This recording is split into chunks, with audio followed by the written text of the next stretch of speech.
36 interventions en un week-end, c'est un record historique pour la Bretagne. 3 d'entre elles ont concerné des plaisanciers comme ici ce bateau parti d'Angleterre et qui croyait pouvoir rejoindre Brest avant le coup de vent.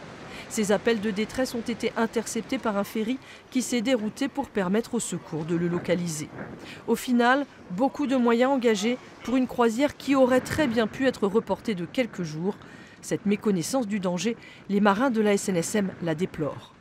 C'est vrai que beaucoup apprennent sur le tas. Bon, avec des copains, on fait une première sortie, il fait beau, c'est super. Donc on trouve ça tellement bien qu'on va acheter un bateau. Et puis ça se passe bien pendant un certain temps. Puis un jour, il y a un coup de vent. Et puis on sait plus comment faire, quoi, parce qu'on n'a jamais connu ça, parce qu'on n'est pas préparé à ça. Et c'est vrai que la mer, c'est une expérience de nombreuses années. En étant à SNSM, je suis également plaisancier, donc j'ai un voilier, je fais aussi des traversées de la Manche. Régulièrement, je vais sur l'Angleterre, mais avec des conditions comme on a eu ce week-end, moi je ne sors pas.